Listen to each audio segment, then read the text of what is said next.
on today is a little bit of my kind of core beliefs in coaching and life. I think it translates really well, and to me, that really gets to your non-negotiables, right? It's what do you push every day with your players? What do you demand of your players every day? What are the expectations of that group that they know, they're clear, they're consistent? Just going on to core beliefs a little bit.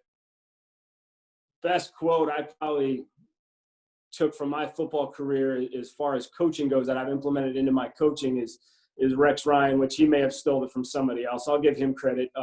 Football is a simple game complicated by coaches.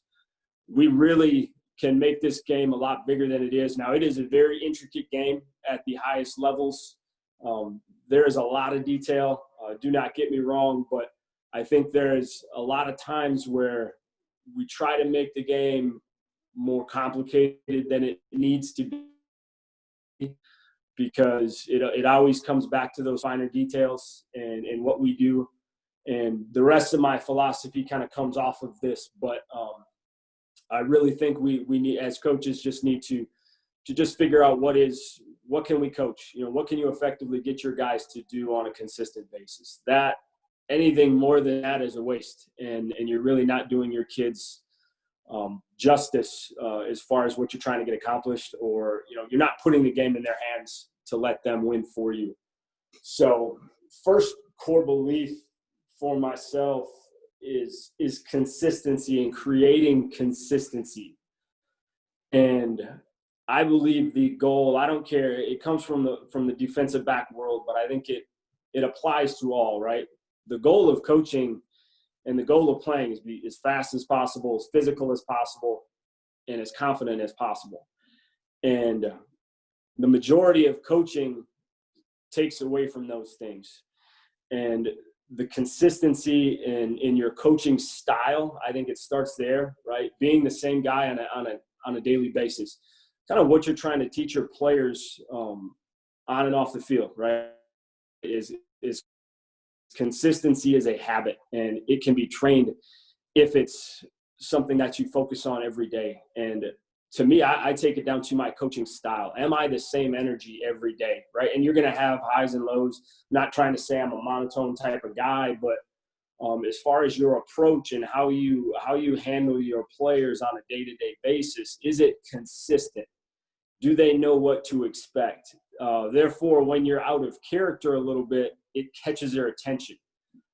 I think one of the things I hate is when coaches are around me that I see on game day are different guys, from an energy level, from a nervous standpoint, maybe from a communication standpoint, you name it. When they're not consistent on game day with what you see the rest of the week, that's a big pet peeve of mine.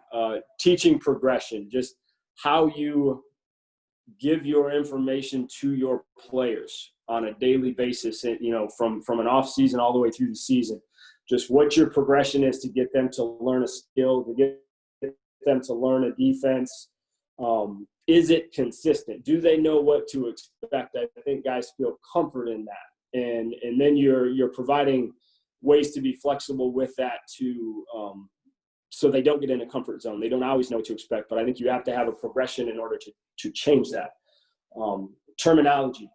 I would say our big thing right now, with this extended time that we're given, I've talked to a lot of coaches. I've seen a lot of people handling this situation differently. A lot of clinics, a lot of new information coming in. I think my approach to this is, how do you do your job better, right? Can we make things cleaner? Can we implement maybe a term that would help clean up things for our players? So terminology, or your routine, right? Your daily routine, weekly routine. To me, this was huge being a young coordinator, creating that routine and understanding how to get to those second level things faster. That was something over the course of a couple of years that really took me to the next level of just making sure I knew what process I had to go through for us a Sunday after a game, all the way to game day. And then in that game prep, kind of continuing on that. We are very complex in what we do in many people's eyes, but with how I ask our guys to coach it and the consistency that we have in how we coach and teach, I think it makes it simple for our guys, and they trust what we do. Second core belief going on here would be efficiency. I am not a first in, last out guy. I believe you find as many ways as possible to do your job as well as you can, as efficiently as you can. And I don't say that to be lazy. I say that because you're always challenging yourself to do things better. If you're not with your players, you better be finding ways to get yourself to be a better coach, for you to be a better communicator, for you to relay information to your players in a more efficient manner. To me, otherwise you're wasting valuable time. So the challenge this offseason for our guys in this process is just how can you get your players better faster, right? All this online learning, and there's so many things out there right now that we're forced to use, and I think we're all going to be better off for it in the long run. Flexibility is the next thing, and that kind of comes with the complexity of what we do. For those of you that don't know, our base defense is a tight front. Our nickel defense is a 4-down, over, under front, however you want to look at it. We implement both, and it is a very sound scheme, but there is a ton of flexibility in what we do. Our guys understand the base concepts of what we're going to ask them to do. The complexity comes from being almost polar opposite as far as the fronts and what a team has to prepare for. But the biggest thing that we do as a staff and as a defense, we build in a ton of flexibility for the most complex of problems that you're going to see from an offense, whether that is a specific run game, whether it's issues in the pass game and how teams attack you, whether it's the tempo, all those things that you see as the most complex issues that you're going to face week in and week out from your film study. That is where we build in the most flexibility within our scheme. Therefore, we get to what I would say is less calls and more adjustments, which we found calms our guys down. We can teach the basis of what we do. We can teach all of the finer details and get very, very detailed, and then have minor adjustments to what we do, rather than having just more on top of more on top of more as far as schemes and calls and assignments for guys. So that is our challenge week in and week out, is to make things as tight as possible. And, a lot of coaches who I've met with and sat down with, it's almost the opposite. It's start with everything and shrink it down. I'd say we start with almost bare bones and then just add to a game plan based on what the issues we're going to see, based on how we can dictate, right? I never want to be a counterpuncher. I always want us to have things in our game plan that we can dictate the flow to an offense. You need these offenses to have to go over to the sideline and find an answer. And the more flexibility you have within your scheme, and the more ways that you have to be that throwing that jab or throwing some of those uppercuts on them, then they have to go make adjustments and not just attack, which is what they all want to do. And then I think this is where I want to start a petition as far as number 4. This one is probably my biggest pet peeve in football. And I really felt it as a player, and now as a coach, it's something I really push with our guys. And the way I have it written is response versus opportunity to grow. I think, just an example that I'll throw out there is you lose a game. And I think the thing that entire football world goes to is that following week of how are you going to respond, right? How are you going to respond to adversity? It's a loss. Who knows? In the landscape of college football, a loss or two, you're out of the picture, and you're not in that conversation that you want to be in at the end of the season. So I think the biggest thing that I take is a response is in the moment, right? you have one opportunity for a response. And that is, you'd say as a defensive back, you give up a touchdown, right?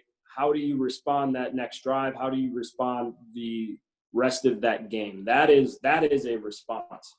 Once that game is over, once that moment, right, that following moment of competitiveness is over, it is all time to reflect. It's opportunities to grow.